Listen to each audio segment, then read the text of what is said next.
เป็นเดือนเองเนาะ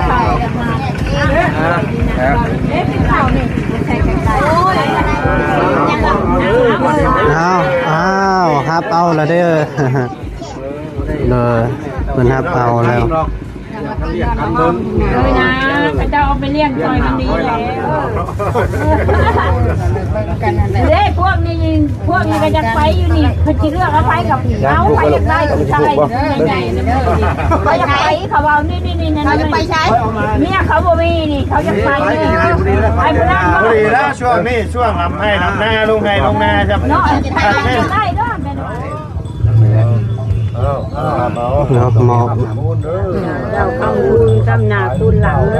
ให้กินไม่จบให้ลูกแล้วคำหนาคุณหลังแล้วบนคำนำสู้แล้วคือกาขึ้นงงบลงจัดเสือตั้งนั่นกายขึ้นงงบลงจัดเสือเลยเด้อคำหนาคุณหลังมันยืนนำกันเป็นปีเป็นทุก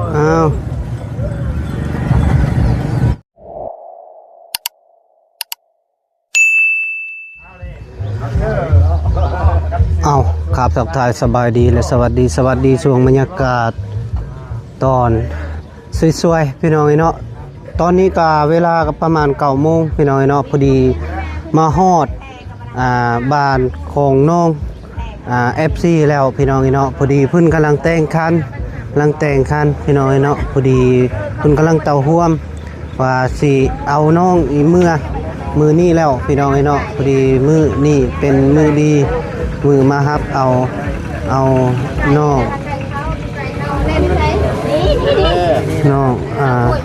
FC พี่น้องเนาะสบายดีเด้อเลยสบายดีบ่สุขสุขคนเนาะจะนั่งไก่ใส่ผ้ามาเบิ่งแม่น้องเจ้าค่ะโอ้เห็นบ่คือลี่แหละเอาเลยปานนั้นมาเอาน้องแล้วบัดนี้บ่แล้วพัดบ่ไปนั่งน้ำเพิ่นไป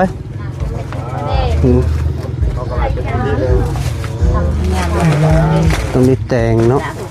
น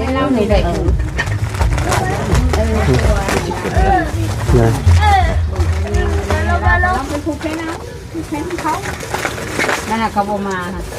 มาตะกี้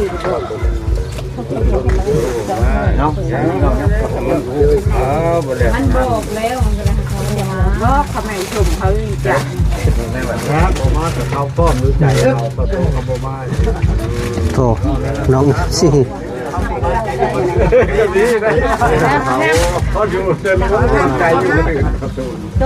มีพระออมมีอย่างครบสุดพี่น้องเนาะเขาก็จะคนเชื่อครั้งแรกได้นี่ได้ลูก2 คนยังไม่เคยชื่อสมคือเสือผู้หญิงเนาะเป็นเสือเล็กน้อยใช่ได้เพิ่นได้พวกน้องเขาน้อยมันไม่ได้เลือกเนาะมาแล้วมันใหญ่มากเพิ่นหาเดือนเองเนาะ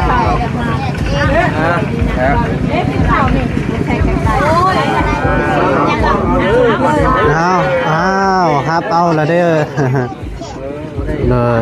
มันฮับเอาแล้วเลยนะเขาจะเอาไปเลี้ยงซอยมันดีแล้วเพิ่นให้แม่ซุกกับพ่อสางเอาไปเลี้ยงซอยพี่น้องเอ้ยกำลังเปลี่ยนชุดเปลี่ยนเสื้อให้ใหม่แต่ว่าอันใหญ่สูงเด้อบาดนี้มาฮับเอาเลยได้บางหันมือตาพวกแม่คนมือตาแล้วพ่อตาพวกแม่มันเท่านี่นะเท่าลักกี้เท่าลักกี้เท่าลักกี้ไอ้โชคดีเนาะโชคดีหลายซื้อแท้บ่จัก F2 FC คือเท่าลักกี้ทางแม่เพิ่นผู้ที่เพิ่นเป็นแม่บุญให้เพิ่นตั้งให้เนาะแค่นั้นเด้ออยู่ยกมาเยยอ้อมมาบัดนี้อยู่ยกมาใส่น้ำเจ้าไปมาจำน้ำให้คนก็ซับคืนมาให้บ้าเพื่อนก็ซับโทรหาเราให้เรามาใส่ร้องเกือบว่าน่ะใส่ผ้าเกือบน่าคนอยากใส่เนาะเกือบขึ้นหน่อยละใส่ชกมือนะ ไปไหมไปอูมน้องฮะบ่เลยละคืนบ่น่ะ ไปนั่งไกลอะไรผู้ไว้ โธ่ไปนั่งไกลไปเลย สบายดีเด้อ ไปอยู่ใกล้ได้พุ่นให้ลูกอ่ะน่ะกินมือสุดต้อยสุดท้ายเขา โอ้ ยังไม่กินข้าว ไปกินกันย่างเจ้าไปป้อนเองโต๊ะป้อนบ่พอเป็นน่ะ เขาบอกใหญ่มาเลยนะ ใหญ่อยู่แล้วค่ะวานนี่น้ำหวานไปกินลุยกินนี่กันเจ้าจังหวะยาทอดยาป้อนยาทอดเจ้าจะญาติไปเจ้าย่านปัญญานี่น้ำ มันเลี้ยงได้แล้ว ให้เพิ่นเบิ่งเนี่ยอะไรให้เพิ่นเบิ่งเนี่ย มันแค่ปัญญาแล้ว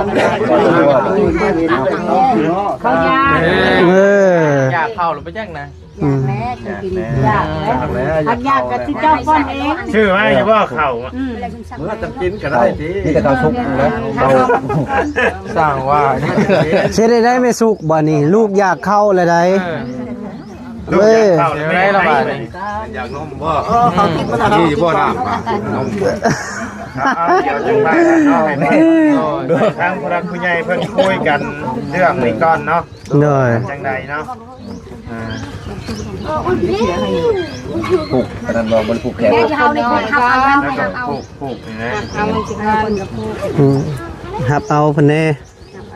คนน้อยนะ มาคนต้องเอาเบี้ยเงินเบี้ยทองแล้วมานำแม่ได้ อยากพี่น้อง ผู้ใดก็ดีใจนะจนเส้นเรายิกขอตู้ทั้งพี่เด้อ จมสัญญา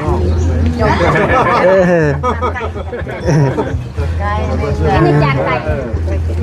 นี่ใช่เลยไก่ ขวัญหมอนย่อๆเนาะเอาหลานไปเอาให้แล้วอย่าง พอ FC กับบ่แม่นธรรมดาได้นี่ เงินทำผู้ชายนี่นอนเป็นไงอยู่มาเยอะมื้อนี้ก็ทำวันผิดเลยชื่อยังก็มื้อประชาชนเอาแล้วแล้วการนอนง่ายได้เป็นอันนี้ดีแล้ววันนี้ซื้อตัวก็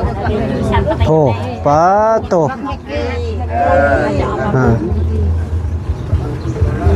ป้า ชื่อน้องลักกี้ จนมื่นตาบ่ได้เนาะได้เงินหลายเด้ เงินเต็มพันเลย ลักกี้ก็จะมุมนี้ค่ะกันพระเจ้าใส่ เบิ่งพ่อเพิ่นสิผูกได้เป็นได้บัดนี้ให้แม่สุกผูกก่อน นั่งต้ม ใช้พ่อแม่เลย มาหนักกินมือกับแม่ป้าเขาก็คอยเชื้อพ่อแม่กับพ่อใส่มือก้อนบอกเอามีเดี๋ยวเมื่อเจ้าอะไรกินพวกนี้ผูกเป็นอยู่บ่ยายซุก อย่าผูกแขนน้องบ่มาผูกแหละลูกไป มีนะ ผูกแขนเพื่อนผูกไหน อย่าผูกแขนลูก โอ้เป็นลูกเป็นเต้า โอ้ยพอเพิ่นเองแล้วบัดนี้ผูก เมื่อเป็นลูกหักลูก ไปแม่ไปผูกน้องไป เมื่อเป็นคนผูกผู้ดีแล้วเนาะพี่เขาทำเขาเล่นแหละแล้วคนเขาแล้ววันนี้บางหัน แม่ แม่กันแล้วใหญ่โต ต่อยลงไง บอกฟังความตามหลังนะ โอ๊ตเอาเยอะเอ้ย เอาเขาบ่ยินเสียงแม่สุก โอ้ยเก่งจะว่าชื่อแล้วมันดีแล้วมีผู้ให้ทำทั้งวันละมาแม่อยู่ในไฟแนนซ์กว่าอยู่เฮาเนาะนั่นแหละยากกว่าได้ คอยเนาะอยากมันคอยเอาครับ มีไก่ผูเฒ่าไก่ในหลวงและมาแต่ขอลูกขอเต่าเจ้ามันนอนย่อๆคือกันแหละ จะได้แล้ววันนี้มันไปนี่ เดินชานก็ให้ได้เลยตอนหยานี่น้องคอยให้มันยืน พวกอยู่กันแน่เรียมกับกุ้มเลยชัดทำไม เจ้าโอ้เทียบคนเลยอะไรก็ได้ ยับมาจะยับได้ ไม่ใช่ว่าคนจะคอยรบ มันมีน้ำ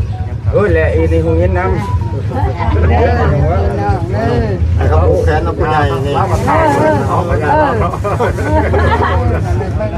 เด้พวกนี้ก็จะไปอยู่นี่คือจะเลือกเอาไปกับเอาไปได้กับชายเขาจะไปเขาเอานี่เขาจะไปใช้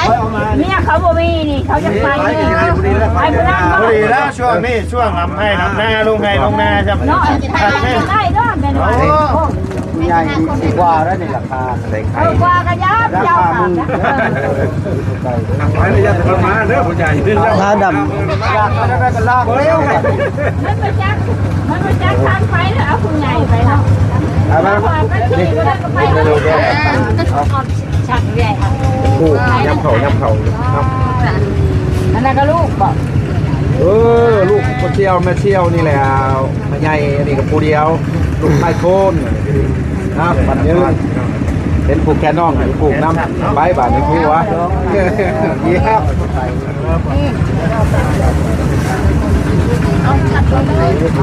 จะไปโอ้ค่ะมันจะหันมาในโอ้มันมาแต่ไอโอ้ค่ะนี่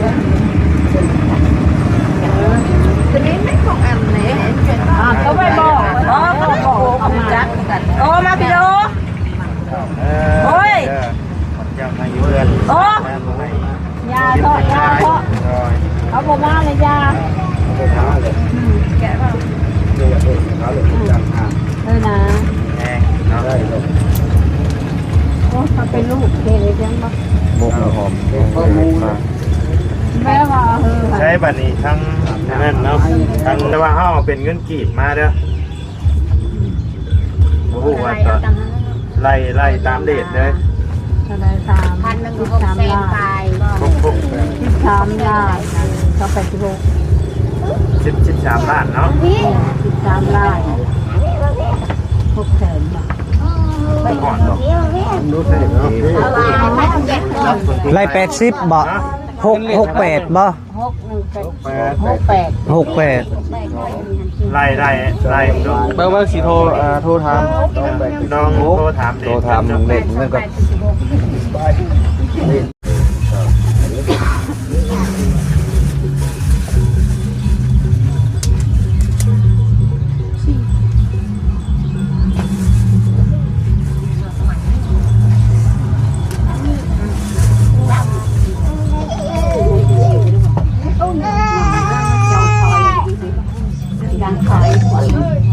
แม่แชร์ดอก แม่น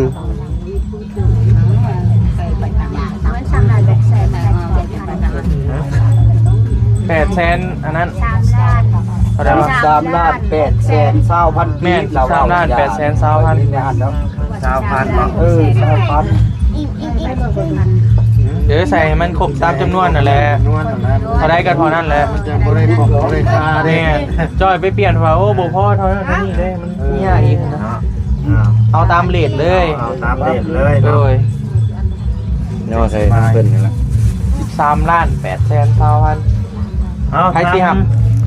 พอช่างก็ไม่ซุกมาย่อยเพิ่นเลย มา แม่ไปยังผู้บ่แม่ไปนั่งมือนั่ง เจ้ามานั่งฟังนี่ก็ได้ ข้างนั้นเจ้าคงเจ้าสิหับเด้ โอเคไปนี่ก็ได้ หับกับผู้นั้น มานั่ง ส ข้าง อง หน้า คนหับผู้นี้ก็2คนโจม ให้ทางนั้น ผู้นั้นก็หับ เจ้าไปทางไหนเจ้าไปทางไหนไปทางกูเจ้าเจ้าไปทางนอกคนผู้หับธรรมดาเนาะถ่ายแบบนี้เลย บ่เห็นแล้วจักสิ จับยืนชูงนะ ย่างให้คนยืนขึ้นรถมันจับได้ยืนโลด เช่านั่นก็ได้ เนาะหมอบ เจ้าคำคุณคำหนาคุณหลังให้กินไม่บุญต้องให้ลูกแล้วคำหนาคุณหลังแล้วบุญคำนำชูแล้วคือกายขึ้นงงบลงจัดเตือตั้งนั่นกายขึ้นงงบลงจัดเตือได้เด้อคำหนาคุณหลังมันยืนนำกันเป็นปีเป็น ทุกอ้าว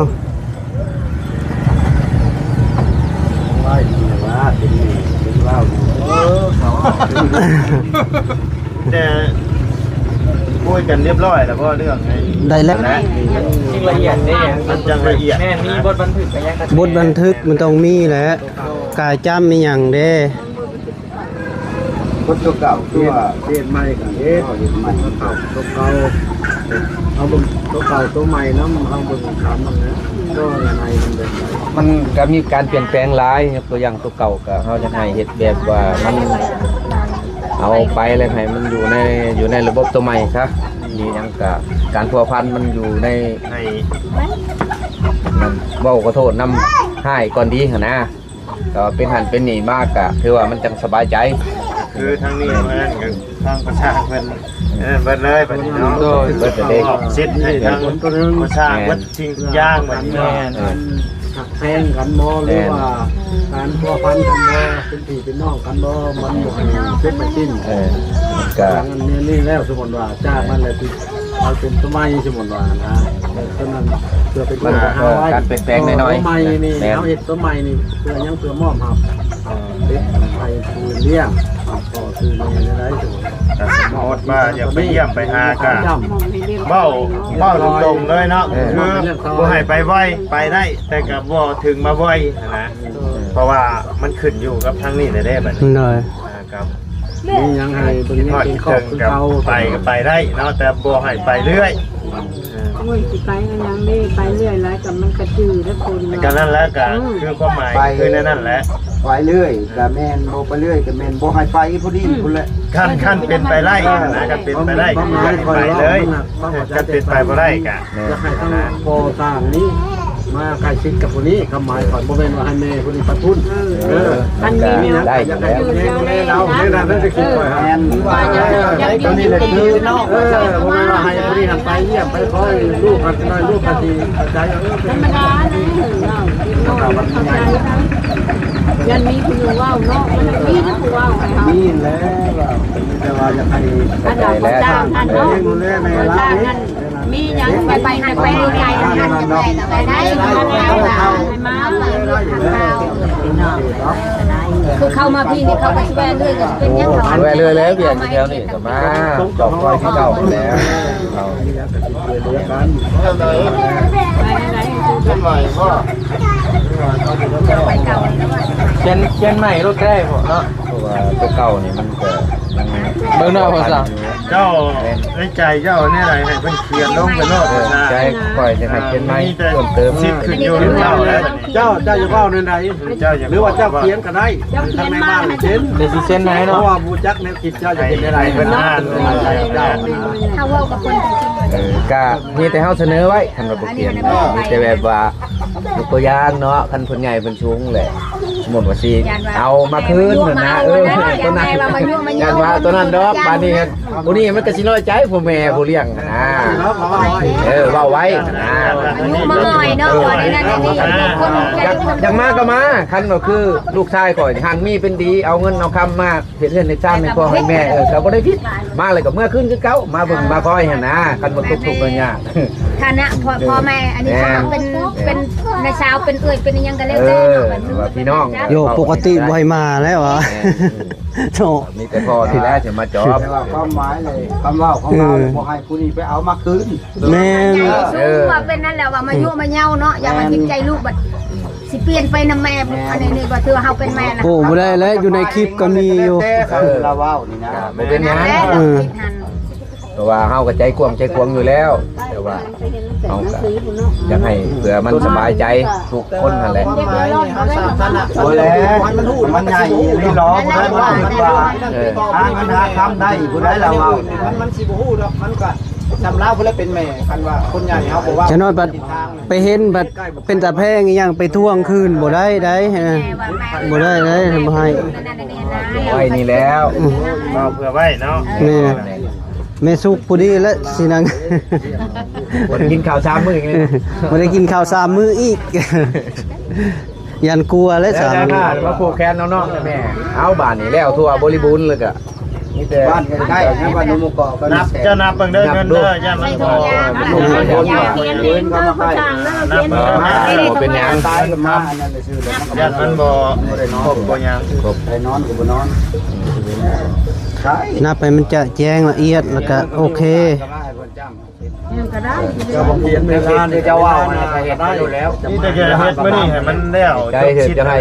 เจ้าเขียนแนะนำแล้ว เขียนมีในมือนาเรามาเอาเขียนใบประกันให้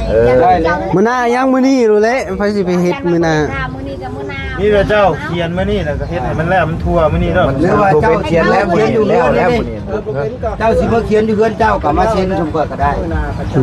เจ้าที่เจ้าเขียนให้ประมาณว่า แม่ บ่ให้รับเขียนเองแล้วพอแนวคิดแล้วอีก แน นึก ว ว่า คิด ใส่ เงินในบ้านบัดเดียวนึงแนวคิดพอบัดเดียวนึงนะ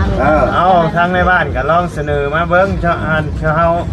ก็รับฟังคำมันอันโอเคเฮาก็โอเคนำเนาะ แม่น เขียนแล้วก็บ่จำเลยจ้ะเอาเขียนเองมันว่ามัน ปกติก็ต้องในบ้านเป็นไรผู้เขียนเนาะ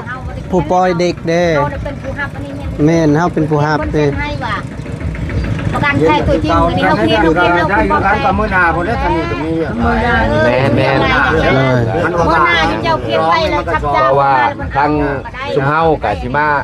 เบิ่งมาคอยว่าติดตามกันว่าเฮาก็ยังมีเวียกมีงานอยู่แถวนี้มันก็บ่ได้ว่าขาดการพัวพันดอกมันก็พบแม่น สมมุติว่าเจ้ามีโอกาสชวนมาให้เดือนนี้เนาะ แม่น มีอยู่แล้วคนบ่มีก็พวกน้องๆนี่มีเข้ามา แต่ว่า ดูว่าก็ฮับผิดฮับชอบนะจะดอก มันขณะนี้บ่ย่านครับเพราะว่าเฮาก็ โดย อยู่ในฉายใหญ่กัน ตัวนี้ล่ะ ง่ายโดย อีกอย่างก็มีอยู่ตัวนี้ให้ละเอียดเลยตัวนี้ เพราะว่า เพิ่นก็บ่ป้าบ่ทิ้งดอกเบิ่ง แม่นไก่ต้นอยู่ กรรมการบ่นี่ยังบ่ได้ไปฮอดเด้อมาแล้วนี่ มารอถ่ายเจ้านะ เพราะแต่เก่าสิมาแต่เช้าบัด อะไรเจ้าว่า มันหลายคนเป็น ก็ อะไร สร้างก็จะว่าโทรนำเขาย้อนว่าสุข่อยหลายพี่ คนอยู่เวียงมื้อหน้าแล้วก็เจ้าเขียนแม่แล้วก็ เอาพี่น้องเพิ่นเด้ก็อยากมารับแน่หั่นน่ะก็เลยท่ากันหั่นน่ะ หลายคนนี่แหละ แล่นรถก็บ่ไหวแน่คนหลายอะน่ะ นี่ คอยไปคอยมานี่แหละ เป็นจังอย่าว่าโทรนำจักให้มาแต่เช้าคงว่ากันว่าแต่7 โมง ผู้อยากไปลำวงก็มีแล้วเนาะมื้อนี้นะดึงอยู่ ไปบัด เพราะ เขียน นั้ นั่ น น รวย น่ะ เมื่ เด้ อคืนละคืนนี่ พรบ่ พอดบ่แม่ ไม่นอนจังเนาะ นั่นแหละบ่โทรหาลูกสิมาพรนำ ประชากันยังไม่ได้นอนคือกันจะให้มันแกล้งไว้ยังมาเอาลูกว่ะ ครบบ่แม่ แล้ว ก็บ่โอเคเนาะตามจำนวนแล้วก็คือบ่ครองบ่คา ก็ได้บาทนึง แล้วบาทนี้ ไฟฟ้า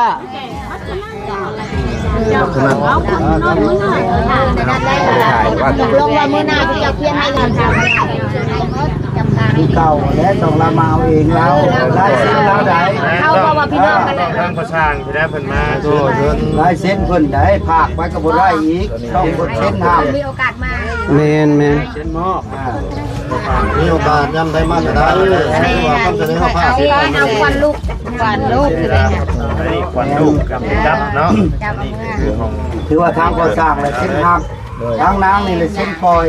แม่น ต้องในนั้น เอาทุกอย่างก็เอาที่นี่ ในบ้านก็มีกายจำจบ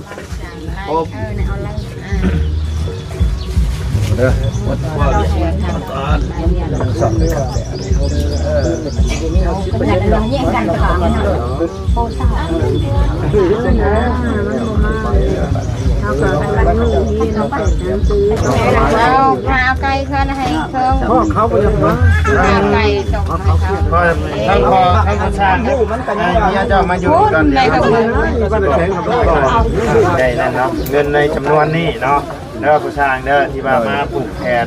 ครับเอาลูกชายเจ้าเนาะก็เป็นเงินทางแม่ใหญ่ใจดีอยู่ทางประเทศผู้ใดเนาะเพิ่นได้เป็นแม่บุญให้ทางพอสร้างให้พอสร้างเป็นพ่อเลี้ยงแม่เลี้ยงเนาะหรือว่าพ่อบุญธรรมแม่บุญธรรมเนาะ อะไรมีบ่พี่อ่ะ ก็จะฝากเงินมาให้ทางบ่ได้เป็นสะพานบุญให้เนาะเป็นทั้งแม่จ้อยเด้อนี่แต่ว่าให้ทั้งพอสร้างกับแม่ชุกฝากขอบบุญขอบคุณทั้งแม่เพิ่นเด้อหน่อยเอา อันนี้ก็ทาง นี่แหละทางแม่จอยนี่แหละได้ผากเงินผากคำมาได้ผูกแขนเอาลูกชายมาให้ทั้งพ่อช้างและแม่ชุกก็ให้อยู่ดีมีแห้งนอนหลับให้ได้เงินหมื่นนอนตื่นมาก็ให้ได้เงินแสนให้หายพยาธิโรคาแล้วก็สิ่งทุกประการใดก็ขอให้มีแต่ร่ำแต่รวย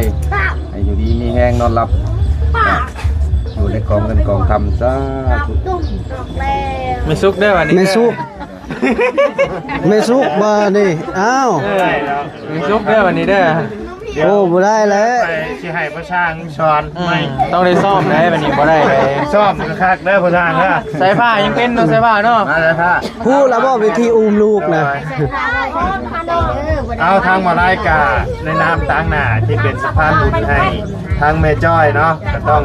ขอบคุณทั้งแม่ใดๆเด้อเนาะที่ไว้วางใจให้ทางมาลายเป็นสะพานบุญให้เนาะก็ขอให้แม่อยู่ดีมีแห้งความเจ็บบ่ให้ได้ความไข้บ่ให้มีเด้อเนาะปรารถนาสิ่งใดก็ขอให้ได้สมความมุ่งมั่นดังปรารถนาเนาะบ่ว่าเสียธุรกิจการงานหยังก็ขอให้เฮงๆปังๆร่ำๆรวยๆตลอดปีและตลอดไปเด้อแม่เด้อบ่ว่าจะขึ้นเหนือล่องใต้ก็ขอให้ตลอดปลอดภัยเนาะแม่ให้มาเท่าไรก็ขอให้กลับคืนหาแม่ร้อยเท่าพันเท่าเด้อเนาะอยู่เป็นร่มโพร่มไทร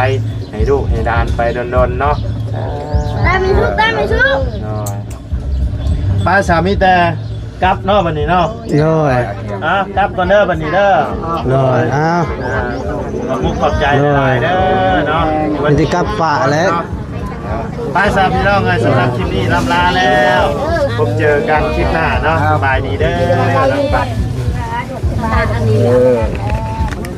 จักรทีบายเด้อ ลายเติบอุ้ยอย่าเอาผมเป็นพี่น้องเนาะพอดีตอนนี้กำลังว่าสิเอาน้อง FC เมื่อแล้วพี่น้องเนาะคลิปนี้ก็อำลาคนเด้อพ่อแม่พี่น้องเฮาขออยู่ดีมีแฮงสุขภาพแข็งอย่าเจ็บอย่าจนอย่าขาดอย่าสูญโศกมาร่ำรวยมาสู่ผู้สู่คนอายุมันคนยืนรอดปีรอดไปโดยบ๊ายบาย